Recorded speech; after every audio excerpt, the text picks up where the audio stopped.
Hope you are ready to dance. Here we go again. Afternoon program is happening right now. Second half of the day, more 6 hours to live stream for me. But I am supported by beautiful, amazing guests, and they are inspiring and they are lovely. So I will be, without further ado, I will bringing up now the next panel led by Carrie, bringing all her friends here. Hi, Carrie. How are you today? Great, Andrea. How are you? Going well? Yes? Yes, very good. Until now, everything was very, very good. So thank you, the goddess of Good. technology. Thank you so much for supporting us today. I will be bringing up Debbie soon. Hi, Debbie. How are you today? So nice to have you here. And then I will be bringing up Raheen. Hi, Raheen. And here we have Shoma. Hi, Shoma. Hi. Nice to meet you. Hi. And last but not least, a gentleman in between the roses. So we have Azim here. That's what I would have said, Andrea. The rose between the thorns. Well done. Okay, I will straight away disappear so that Azim can be more rather and embarrassed by pampered by the ladies.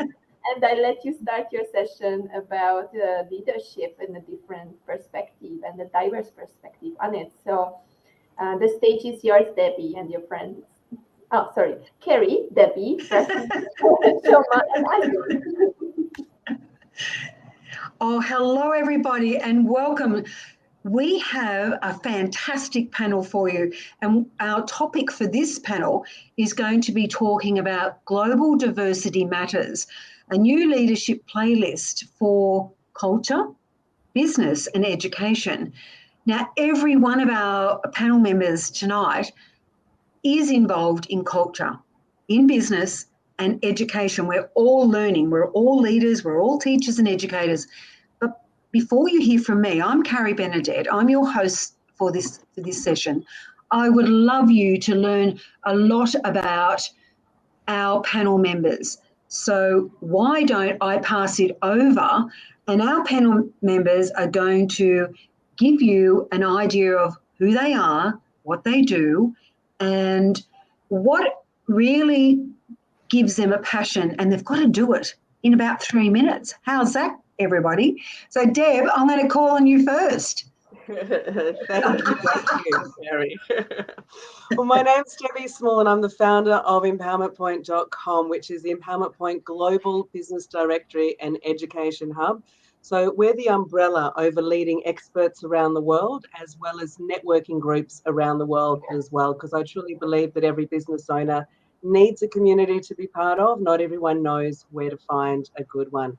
So I do my business because I made a ton of mistakes in one of my businesses. And if I'm doing that, then other business owners are doing that as well. And I really want to, well, the business journey is quite bumpy. It really is. And a lot of business owners feel like they're alone. And so we want to make it smoother, and we want to be able to help them iron out any of those bumps as well, which is really important. So when you help business owners be better at their business, it helps their families, it helps their employees and their employees' families as well. So if we can help people have a smoother ride, it's a really, really good day.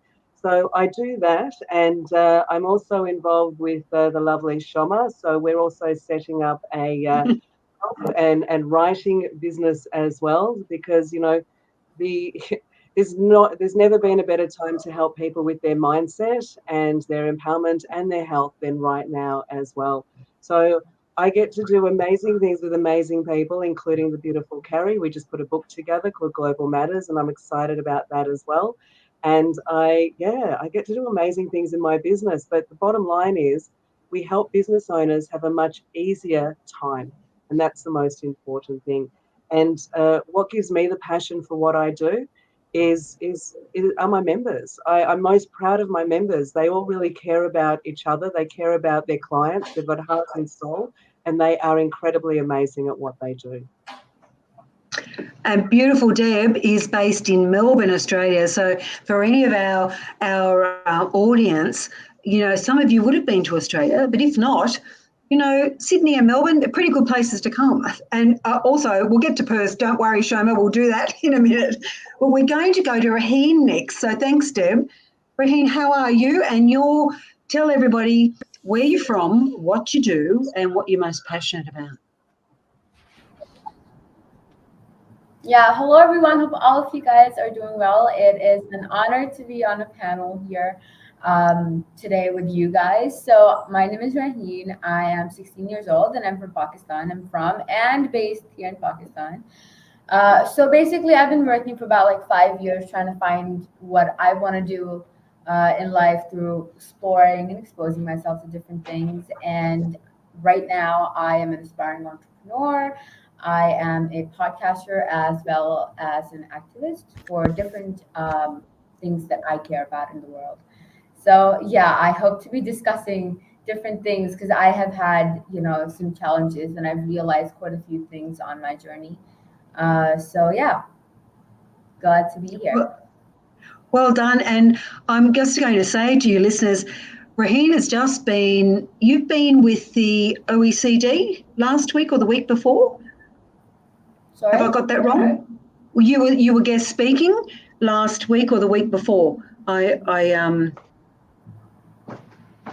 I think your calendar is so busy that it is because it's very confusing for me. I was guest speaking at like 3 different things last week, so Yes. maybe it's that.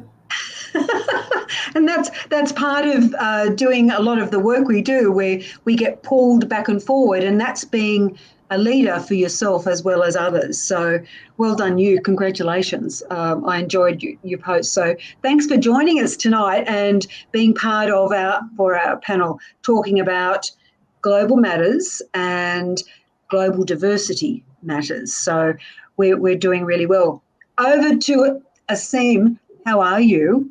And I just want to congratulate you on your 100th podcast episode. So let's tell everybody where you're based, what you do, and what you're passionate about.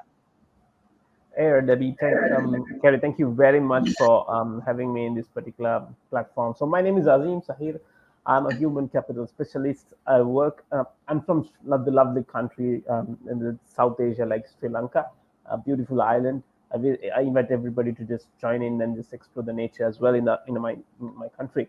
So I work in the space of human capital development. Generally, we work with the corporates context. So my specialized area works specifically with emotional intelligence, the emotional culture, and I work with. I love to have fun a lot, so I play with Lego. That's why you're here. You know that, because you and I say the same. Yeah. You like that. Fun is important. The play is very, very, very important to understand the context, even be then as an adult, because it all connects as a human being, because humans are to evolve, not to dissolve in the context. So one of the things I really work around in the context when me and Carrie we met on Genos, right? So we work on the emotional space, then we work on the Lego, and one thing this part of the world is still not seeing the value of emotions. So I'm on a mission to really spread out the word from the corporate to education to parenting. So that's where I started my podcast. Again, the podcast is pretty new in Sri Lankan context. I've been running for 3 years. Just started as just a casual because doing nothing in COVID like really kills me. So I thought of doing some podcast, but here I am 3 years down the line, 10 seasons, 100th episode. From raising kids to becoming a CEO, you name it, you have it, everything there. From culture to play to So that's my passion. I want to inspire people. There are a lot of things to be done in this particular world. So hopefully, yeah. So that's what I do basically. So I've been one of the TEDx speaker curator for Sri Lanka. I've spoken a couple of global platforms as well, especially with Dr. Daniel Goleman in 2021. I managed to get the space there. So yeah, I think that's enough from my end, I guess. Wow. Wow. I just love the fact that all of us are pretty ordinary guys and gals, but we're all doing some extraordinary things in life and work. And I think when we look at the whole of humanity, that's exactly the story that we can all tell each other. Yeah, so very interesting. Now I'm going to move on to the beautiful Shoma Mitra here. A couple of us do know each other very well. I know all of you to varying degrees. So I haven't just plucked anybody out of the ether. You have got some of the most amazing people on our panel. So Shoma, how are you, dear girl? You're back home in Perth, Australia. Yes. As of last night. So thank you for inviting me. Is my audio all right? Just before.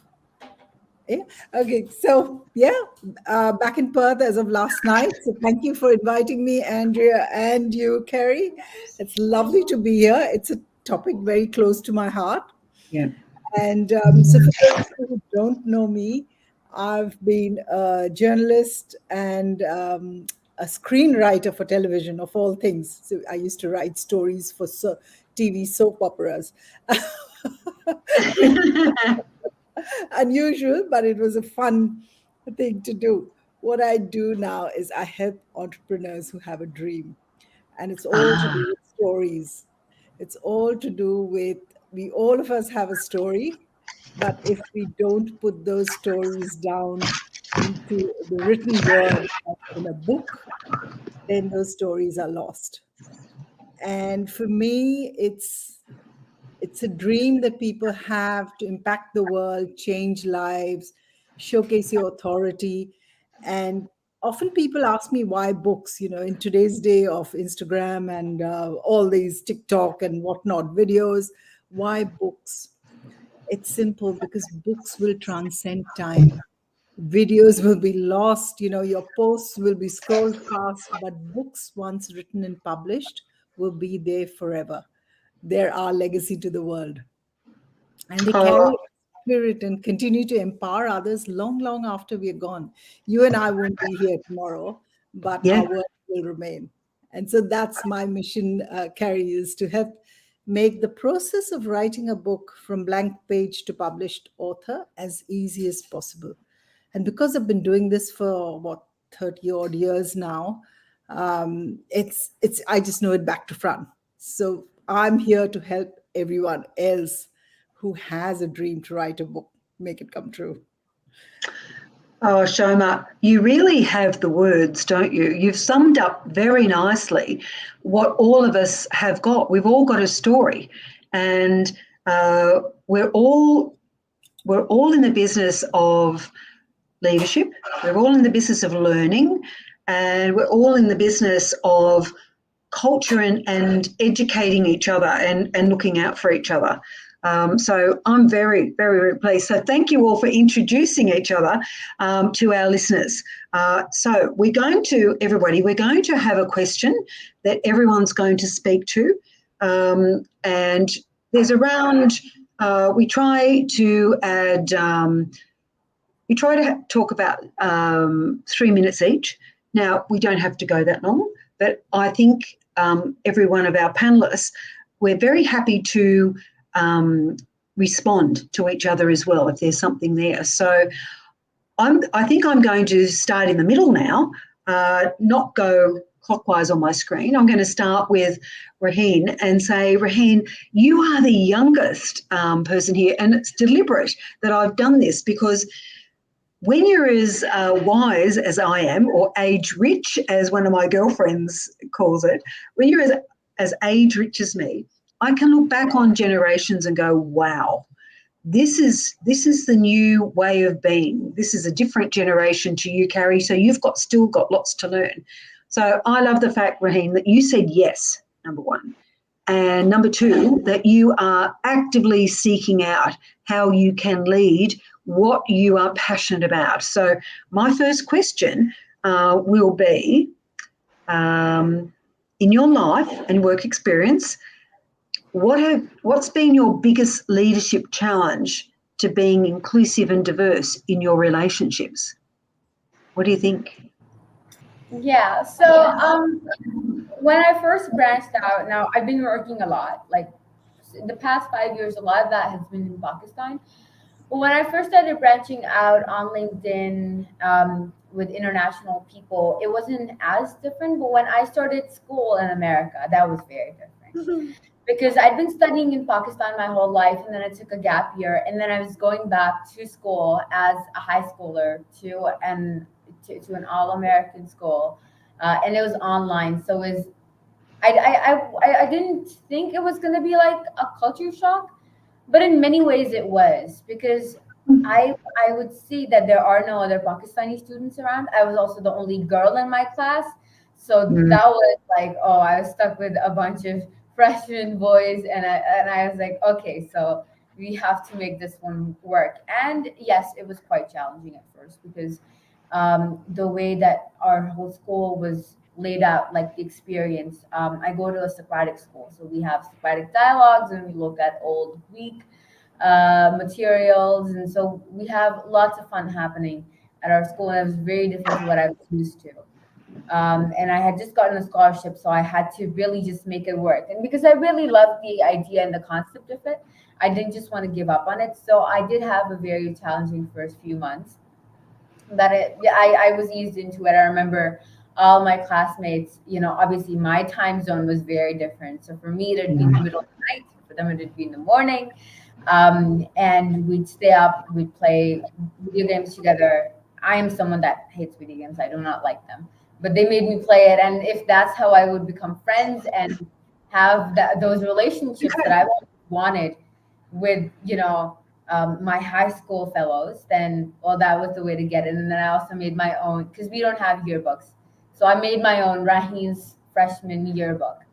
And then the whole school got in on that. So I loved, and I'm really, really known at my school for wanting to form relationships with everyone. So now I'm here, but whenever there's like new freshmen coming up, I make sure that, I slide into their DMs and I talk to them and I make myself available to them and accessible to them.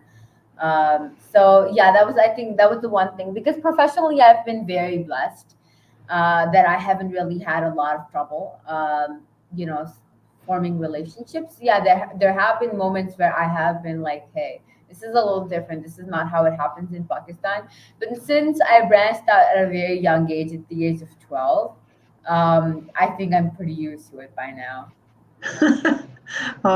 That's looking through your lens of what it's like to be 16 and younger. I think there's a lot to learn. So I'm very, very pleased you've been here, because it gives me another view or another lens to look through. Because my experience and Deb's experience, Shoma's and Azim's, is quite different, because we are of different generations. So I really appreciate that. Thank you. What I'm hearing you say is that you realised that you would be willing to do what was being done at the time and be included, so you could learn more about the situation you were in. So I think that's a beautiful message about being able to be self-aware and realise what others need from you if you are going to build those relationships. So thank you for that. Is that a fair estimation? Yeah, it is. Well done. All right. Shoma, what about you? In your life and work experience, what's been your biggest leadership challenge to being inclusive and diverse in your relationships? Okay, thank you for that, Carrie. It's very interesting that Raheen was talking about her, experience when she was 16 and 12 years old. Now, when I was 12 years old, and I'm a long, long way away from being 12, and this is going back mid-70s, and I'm showing my age now, but I was in the UK. And in the UK, I was in a school where I was the only brown girl there. So, the epitome of the diversity element in school. So, as a 12-year-old in a school where the children had never ever seen a white girl, because this was in a village in the UK, like in the countryside, it was very challenging because children don't know the difference, and yet children, now that I have grandchildren and children of my own, I understand this is they're not being judgmental. They're just seeing a different person and they're reacting to it. Sorry, I've got that's okay. My There you grandchild. go. It's perfect. Perfect. Everything's inclusive, right? Yes. That's okay. That's okay. She just spilled some water. And so I was teased a lot. I was called chocolate face. I was all sorts of things. Yeah. And what changed, it was when after the first term, when the children found and the teachers found that I started topping all the subjects, including their own English, because they thought I was non-English. And that suddenly changed the dynamics. And then I began being accepted. So I learned about diversity and inclusion very, very early on. Going forward from that to this, it's been a very different journey. And I'll be very honest, I've never faced that kind of thing again. But I think, I don't know whether I'm going off topic here, is that I don't think we should even use the terminology diverse, because we're all diverse in our own ways. We all come from different religions, different languages, different countries, we're all each unique in our own way. And I think that uniqueness is what makes us us. So, Shoma, I think you've just summed it right up, because we can now reach each other within seconds, no matter what part of the world we're in. It is incredible to think we can do this. And so really, I feel like the borders have collapsed. Yeah. And I think you're quite right. I think you're quite right that perhaps we need a new language. And we talk about a new playlist for looking at how we lead ourselves and lead each other. So thank you so much for that. Every one of us, I am sure, and all our listeners, I'm sure, have stories of what they felt as they were growing up, what experiences they had around the colour of their skin, the way they spoke, their family of origin, the religion that they were brought up under, their culture or the country they were in. And we all make assumptions, don't we? And that's why I'm going to lead into Azim, because Azim and I share a certification with Genos International. Now, listeners, if you're interested in really looking at developing your understanding of this thing called emotional intelligence, it's really about our competencies, our emotional competencies, and how we are self-aware, aware of others, how we self-manage, how we are authentic or genuine in the way we interact with each other, how we regulate ourselves, as well as how we make decisions, our emotional reasoning, and most importantly, how we inspire ourselves and others. So Azim, it's over to you. Tell us about some of your experience in life and work, and what's been your biggest leadership challenge? All right. So I think Kerry, you spoke about a little bit of a generation, right? So Raheen is the youngest person. We have Shoma, is sort of generation Y, and maybe Kerry X. I'm a millennial, right? So the whole thing I would see here, even this is a biggest challenge in a corporate context, Kerry. When we walk into a session, any session we talk about, now how do you manage this generation Z and alphas, we're having problem with matching these two generations. I really agree with Shoma, what she said in the last point, stating that being unique. Yeah. Now the problem is, even Raheen, after, don't misunderstand me, right, I'm just putting it across, right, after, right, another 20-25 years, when she get married, when she have a child, she will be like our generation. That's a good thought. Kerry, this is my view, right? I wasn't born in an era where television was just coming in, and the telephone was like really picking it up. And my son is born in an era where it's always pressing and touching. The information was not there when we are schooling. Information technology was there. It was 2000 we talked about. If that period we had the same smartphone, I think we'll be the same generation like Raheen and etc. Because that's the only difference with me and you and everyone in this particular screen and people who are watching this particular conference or summit. The whole year, like it's emotion. End of the day, we are human being. The thing I would like to bring as a challenge is the biasness what we have. Yeah. It can be conscious bias, Kerry. Yep. It can be unconscious also, right? Because without we knowing, let's look at the culture in Sri Lankan context or even the South Asian context. You don't find in Europe and in Australia. Like I think Shoma or Raheen could add value to this. If a lady, like 10, 15 years back, if a lady or woman wearing a pant and a little bit jean or something, they look at it in a different view. When a guy walks within a short and just walk in, they're going to look at a different view. You can't walk into a bank with a pair of slippers. They look at a different view, right? Sometimes like, oh, JB, your hair looks very short, right? No, I'm not saying it's good or bad. Now, this is the diversity I'm talking about here. The challenge is it's not about generation anymore. It's about the conscious and the unconscious biasness leaders and the people bring into it. Do we have an environment? It can be in a corporate, it can be in a community, it can be a society, or it can be at our home.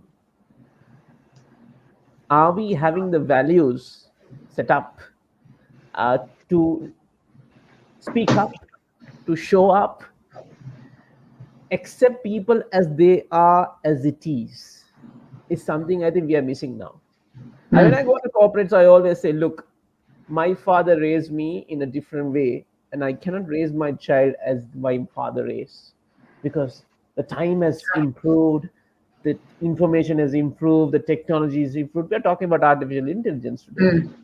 But one thing have not really changed. Only thing is scary is the emotion. Still the love, the joy, the anger, the fear. Unfortunately, people don't really realize this. I'm sorry picking up this particular topic, right? We see something bad happening in the world in today's context. The social media is like flooding. Where's the emotion? Where's the human being? Now, isn't that diversity? Or is it inclusion? I think you have raised something that a lot of us have been thinking about, because it's been right in front of us wherever we are around the globe. So the bias, I think, is what we base our assumptions on. And if we're truthful, we actually then look at, am I behaving in a way that I would like to be treated? Absolutely. And I think you bring up a beautiful, beautiful point, Azim. So, Deb, come on, Deb. This is your. Can I add you, if you don't mind, Debbie? Can I add this point for you? Yes, I think you can pick it up. As you said, empowerment point is your organization, right? In Sri Lankan context, people were always asking. See, I'm the only gent here, right? Everybody is women. Don't misunderstand. They ask for women empowerment. They ask for seat in every board. None in the history at present we do have women chairmen and CEOs and MDs in every board of the listed companies in the stock exchange. We have given the particular space to every woman. But when you ask in a corporate context, the real diverse is not about gender. It's about people. Yes. It's about how they show up. It's about what talent you bring, what uniqueness you bring, what skill. That's the diverse corporate should evolve. On that, I'm transferring. I'm just muting myself. No, that's all right, Azim. Well, I'll just tell you that Empowerment Point isn't just women. Empowerment Point is both men and women. Yes, go Deb. I very much agree 100% what you just said, Azim, and that's why it's very inclusive for both, because that's just that's important to me as well. So Empowerment Point is about both men and women, and I totally agree. And Shoma, I agreed with what you said too. our differences are our uniquenesses, which is also our superpower. You know, why would you want to be like everybody else? You know, you want to be different because it's your difference that really makes you who you are, and it makes you shine, and it makes you do all these amazing things as well, and connect with amazing people to create things too. So really, you know, you should. You know, I started going into this talk, you know, looking at inclusiveness and diversity in a certain way, but really, you know, you could be the same generation and totally different people within the same generation as well. You know, you have people who have old souls who are younger. Everybody's, it's really important to take people for who they are. So for me, my grandparents went through the Holocaust. So my mother was first generation, not from the Holocaust. And she brought us up to take people for who they are. So, it's one of the values I hold very dear. So for me, I've never cared about, you know, if someone's culture, their religion, their race, that never bothered me at all. It was always about what type of a person are they? Do they have a good heart? You know, who are they as a person? That's what's always been important to me. And I love that that's the way my mother brought me up. So I have friends from all races, all religions, all cultures. And it just means that, you know, I get to see more, I get to learn more, I get to educate myself more as well. And I absolutely love that. So that's really important. And Azim, I like what you said about values as well. It's really about the values that we grow up with, and the values that we hold dear, and that we put forth. And so for me, I network all around the world. I say that I travel the world without a passport because it's all virtual. And for me, I get to build, not just make connections, but I get to build true relationships with people around the world who I've never met face to face, because we take each other for who they are, and because, you know, I get to know them as people, and that's really, really important to me. So yeah, no, I like how we're looking at diversity and inclusiveness, but in different ways as well, which is really important. Oh, listeners, you've just heard some amazing points from all of our panel members, and so I know that there are some questions coming through. What I'd like to do is go on to our next question and then take some questions and get you into the chat. Okay, so Andrea, if you're listening, we'll use some guidance from you as well on that, but we will go to our second question, if that's okay. How are you all feeling, panelists? You doing okay there? All right. So if we were to talk about a strategy or a tip that we would recommend for effective and respectful cross-cultural relationship development that's inclusive, and I think we're given that this is a given, our diversity and inclusion is a given now. You know, how mindful can we be especially in workplaces? So I'm going to ask you to dig deep into your treasure box, into your strategies that you use or what you know to be true to work, and see if we can recommend a strategy or something that you do that you know always increases or amplifies the respect we have across cultures, particularly in our relationships, in our working relationships. So put your hand up if you want to go first. How about we do it this way? Okay. All right. Okay, Raheen, off you go. Yeah, with like all my experiences with people from around the world, from different backgrounds, you know, I growing up as a Pakistani Muslim, I've been taught a lot of different things. You know, maybe unintentionally, my parents have always been very, very open. You know, they've always let me be friends with whoever I want. They haven't really, you know, instilled values like, oh, certain nationalities bad or certain religions are bad, anything of the sort. I still remember when I was younger, I was very curious what goes on in the church. I just wanted to see it. And so at the time, our housekeeper was practicing Christian. And so on a Sunday, I went with her to the Sunday service. And it was really interesting and it was really fun because I got to eat a lot of like sweets and because they were like giving that out. So that was really nice. But I went to Hindu temples and stupas and did different things because I was always very curious. And I've learned from my experience and through forming relationships from, with my class fellows to people around the world doing different things, is don't be afraid to show curiosity. Because what may be holding you back is, oh, we're different. So if I say that, Debbie and I are different, for example, then what do I think is different? I would want to learn, where is she from? What makes her the way she is? I want to learn about her childhood. I want to learn about where she grew up. I want to learn about what are the different things that she loved, in her developmental years. And when she learns the same things about me, then we might be able to pinpoint, oh, so this is where the difference of opinion might be. Because at my school, we've had a lot of, professionally, usually I'd see a lot of people avoid the conversation around religion, because it can be a little. But at our school, we love having Socratic dialogues and arguments and debates and stuff like that. We often talk about science and religion, and we talk about different things. And being one of the very few practicing people of different religion, I see that talking about it was really challenging at first. Talking about the differences, showing curiosity, asking the questions, phrasing them the right way so they're not offending anyone. Because obviously you want to be as respectful as possible. But I think my strategy throughout has been, if you're curious and if you want to learn more as to what makes them who they are, then don't be afraid to show it. You just have to learn maybe the correct way to phrase it, and that doesn't take a long time. Just be respectful, be open-minded, and always be open to learning more about other people. And I can promise you that you'll learn a lot more about yourself, because when you ask other people questions, you're always also thinking of what your own answer is.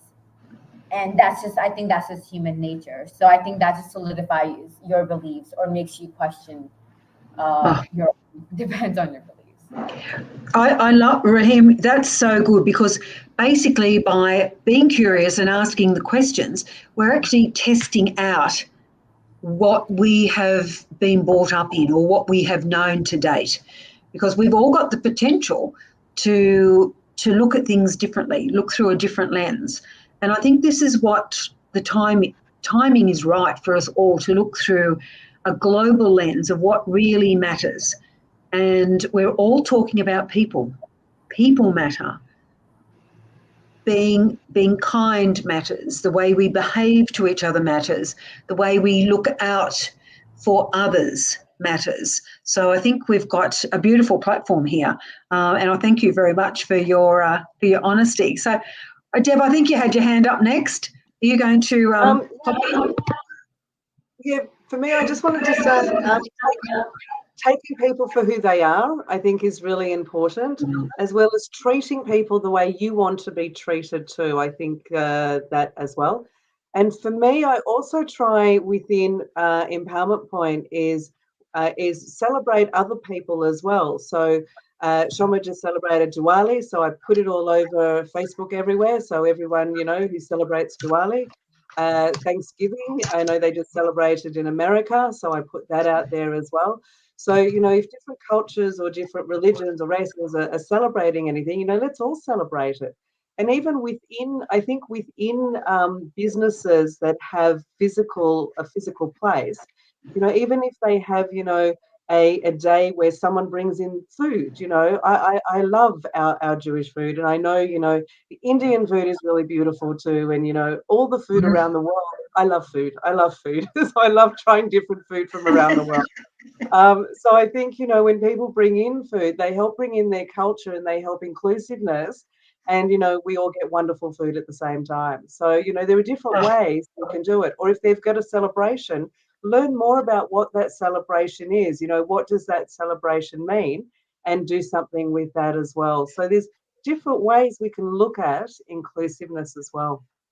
You're talking about community, you're talking about connections, and there's nothing like feeding each other and learning about where that food has come from or where that celebration has come from to add a richness to our curiosity. Shoma, what about you? Yeah, completely agree with Raheen and Debbie and all those, gold nuggets that Azim was talking about. They're absolutely wonderful. And I'd like to touch on 2 points. One, this has come really from a client's book, and she's writing a book on cultural quotient or cultural intelligence in the workplace. Oh, Right? beautiful. And it's Anushka Gangadhan. The book will come out soon. And she starts off with an interesting little scenario. So when she was in Heathrow, she was passing through Heathrow Airport, and she saw this huge billboard from HSBC. And the billboard has this grasshopper. And the message beneath it said, USA pest, China pet, Northern Thailand appetizer. Oh, oh, It's just how you look at things, right? It's yes, just our unique perspective. Like it's still a yes, grasshopper. It's still a yes, grasshopper. We're just looking at it in different ways. different ways. Yeah, And I'd love that analogy. And then she talks about, so she's from Mauritius. She's lived in 4 continents, and she's got children with her partner, and they have children from mixed races. And she says when she goes to pick them up from school, people ask her, "Are these your children? Where are you from?" There's typical questions because yeah, that's how we've grown up. yes, But think about it from the point of a child yeah, or your pet, whether it's a dog or a cat or whoever it is. Do they judge you? They take you for who you are. They don't care whether you're proper, you're improper, you're yeah, black, white, blue, Islam or Hindu or Christian or whatever. And I think that sends an important message that ah, we are conscious or unconscious biases which have it's been built into us. hmm, So what's happened is from childhood we've been told these things, and it's become ingrained in us. And even though we know that hmm, it's not proper, it's almost instinctive. You see hmm, someone of a different race, a different kind of look, and you're like, where are you from? Does it yeah, matter? We're all from here, no, right? So I think that's my message would be is that we have to consciously stop judging, whether it's in the workplace, whether it's home. We are hmm, just people. We all have the Yeah. same feelings. We all Yeah. want the same things. And we're all Yeah. here for a finite amount of time. oh, beautiful, Shoma. Thank you so much.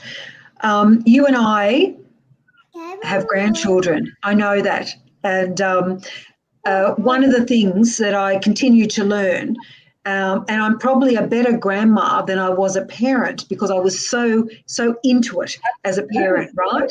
And so now I get the chance to step back and love them and Always my listen. little one. Hello, Yeah. love them and listen and I learn so much. And they don't discriminate. They can come home and say, I play with my friend Azim, or I play with my friend Raheen, or Debbie, or Shoma, Yeah. and we just, this is what we played. They don't say, I play with someone who's got very dark skin, or beauty of they may have children. they have different eyes, right? They don't do that. And often I hear parents say, I had no idea. They never discriminated. They didn't tell me. And I got a surprise when I met them at the class birthday party. And I think that's a beautiful thing to think about, because we go. I'm going to see before you pop in and before Andrea pops in, adds to it. I took a group of educational leaders to Arnhem Land, the top of Australia, very, very remote, a couple of years ago before COVID came. And I remember checking myself and having a conversation when when we were greeted. Our Indigenous people, our Yolngu people, said to us, they held us by the shoulders. They had never met us before, and they said, "This is our country and your country. Yes. and welcome. This is all of us. This is our country. There was no, we were here first and look what you've done to us or what, anything like that. It was a welcome. And there, I always get goosebumps when I think of my experience at the top of Australia of people who are nomadic.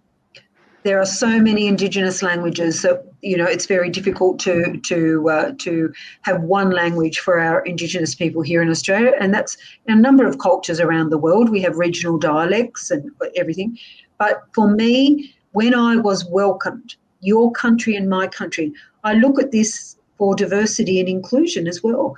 We are all together. We may look different. Who cares about the wrapping? Our hearts are the same. So Azim, over to you because it leads into your emotions. Come on, don't let me down. So I think I'm here's what I think, right? Whatever you said, it boils down to two elements. I think Shoma really put out this cultural quotient, cultural intelligence perspective, right? I'll touch on that particular person and quickly move on. I know the time is running very fast. Cultural awareness is crucial. Cultural quotient is very crucial. I live in a country where we have 4 to 6 cultures, right? One thing good about Sri Lanka, any festival, any religious festival, we get a holiday. Right? Don't talk to Australians. I don't know how Debbie or Kerry or Andre or Shoma or Rahi in Pakistan, how do they celebrate? But Christmas, Sinhala New Year, Tamil New Year's, Eid for us, right? Anything, we get on a holiday because you know why? It's the cultural awareness. Yes. We've been taught. I can speak all 3 languages, so Wow. I do understand all the cultures in Sri Lanka. So cultural awareness is important to develop inclusivity. It is in the workplace also because we have a multicultural in the workplaces. So it's important to bog down to that particular point. And within that, there was the social awareness comes carry, the element of empathy. Yes. Or I would go into compassion if you want. Now, Debbie, correct me if I'm wrong, you said treat a person like how you want to be treated. That's a statement you made, right? Yeah. Here's the way I'm putting it out, Debbie. Treat how Debbie wanted to be treated. And that's where you get the inclusivity. Because, Debbie, my feelings and your feelings are totally different. The way I feel now and the way you feel. So, how can I treat the way I feel for you? You can't. This is where the emotional intelligence piece comes very handy. The ability for me to recognize my feeling and manage it, and ability to recognize your feeling and to build that relationship, that inclusiveness, right? And that's where the empathy comes in. The ability for me to how do I? It's a connection. How we Beautiful. feel. I think Oh, that's the 2 strategy I just want to keep as leaders. Whoever listening in, watching in, please work on your emotional culture. Bring that cultural awareness and work on the empathy. Now, I'm not saying empathy means just being nice. Yes, sometimes you have the command and control approach also. So that's where the leadership plays a very tough role in corporate context. But I think Debbie, I think and Carrie, I think I just touched what is expected also. You know, I beautiful. agree with you. I agree with you, Azim. You've taken it to the next level, and it's really taking a step back and understanding how other people feel about things as well. And I totally agree. Yeah. Beautiful. Oh, listeners, you've got to have loved our conversation, and I've just asked Andrea to pop back in and help us out with some questions, Andrea, because I know that there's plenty of comments. So I really appreciate the comments running past our feed today. So over to you, Andrea. Let's fly. We've got a few more minutes left. Yeah, I think we have one question that we can answer. The rest, I think we have to take after the session. To all the speakers, please go to the YouTube channel and answer all the questions connected to your panel, please, after this session. But I would just choose one thing that I think it's something very nice to address, which is about translate your power within you into a book, writing as an author. What would inspire the panelists when one is stuck on a mental block on what to write and how the contents will bring it to the leaders, how to bring the content to the leaders? I think it's coming back to the beginning of the session when you were talking about writing a book together, and you were saying that you are creating something. Shoma is in writing books. Debbie and Kerry, you were creating Global Matters. So let's just talk about this a little bit, and all the rest of the questions you have to answer after. Okay, so over to you guys. Come on, who wants to start the thoughts? Shoma, I knew you'd put your hand up. Go. Yeah. Thank you for asking that question. It's a very, very relevant question, and something I think all my clients would love to hear is because they're always stuck. How do I, when there is a mental block, what do you do? Yep. And it's called writer's block if you want to use publishing language. Okay. It's something that happens all the time, whether you're writing a dissertation, a university essay, your SOP, or whatever it is, or a big book. Writer's block, when you can't think and you don't know what to write about, is something that we all struggle with. So there are a few things that the steps that I use and that have helped my clients and helped me with all my books. One is whatever topic, it's a small 3 or 4 step process. So whatever it is that you're thinking about, for example, if you take cultural intelligence, or say the book that Carrie got together, Global Matters, which is incidentally a fabulous book. I've read all the chapters in there. Each of you have been fabulous. Is first, without looking at reference material or anything else, write out your original ideas without doing any research, right? The first thing you do is go out and think of the things that you know. Don't use ChatGPT. Don't go and put it into Google Scholar, whatever. Just write. Yeah, pen, paper. Just write down the dot points that you know, because they're original to you. Then step number 2, then go out and do your reading. Go and read, good books that are out there. Go and read articles that are out there. Then do all your research, right? Step number 3, move away from it. Let it sink in. Let these thoughts sink in. And by moving away, I'm not saying just go for a walk and come back. A walk is great. A few days. Do a trick. Do a trick, Shoma. Give it a few days, because what your brain does is it starts assimilating and synthesizing, analyzing without you doing it consciously. The subconscious brain does that. It just keeps, whether you want to or not, it's going to do it. It's just the way, like we've been taught with all these biases and culture and all that. It's just sunk in. So with your book topic, let it sink in. Then is your final step number 4. Now you have your original idea. Now you know what other people have said about it. Now you have formed an opinion about, and you can merge the two, and then do a second sort of kind of dot point of what's come from this merge. And what you will get is an original work which has the wisdom of other people who've come before you. Your first draft, then you refine it, you edit it, and all the rest of the things, the narration and all of that will happen. But it's the best way that you can tackle writer's block. I hope I've helped you answer that question. Do you know what? I don't know about you, Deb. We've just been through the process. So I think Shoma's spot on. I think she's spot on, because it is a thing. And the most beautiful thing is, many years ago, we all thought with the advent of the internet that books would be defunct, that they would not be existing anymore.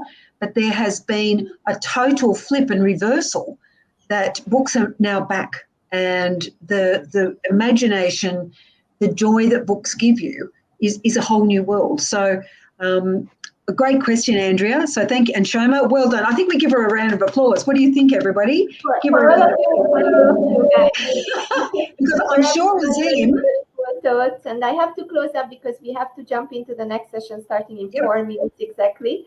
Thank you so much for being here. Amazing conversation. Please, guys, rewatch it, digest it, whoever was listening into or will listen in the future.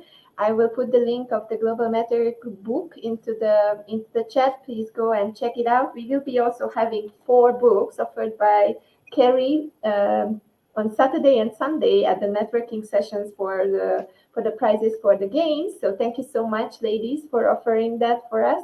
And we're looking forward to hear more about this project and more to come. Beautiful thoughts from all of you. Thank you so much for sharing today. And thank you for being here at the Global Empowerment Summit. Thank you so much. Everybody, well done. We're very happy to be here. Thank you, every panelist that we've had today. Please look them up. They're all on LinkedIn. They all have plenty of ways to find them. They are very visible and they have magnificent hearts. So thanks for having us. Bye for now. Thank you so much. Thank you. Bye-bye. Beautiful panel, Thank you. beautiful Thanks, thoughts. guys. Thanks, Mary. Thanks. Bye-bye. Bye-bye. Thank you so much.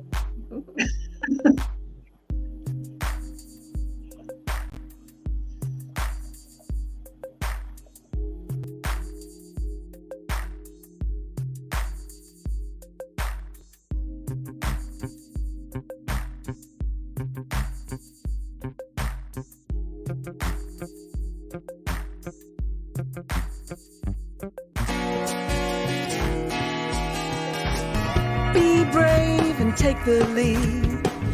Get in the driver's seat. Lead the way and you will find global leaders thrive. Human connection, transform perception, positive reflection. Well, you could be the change.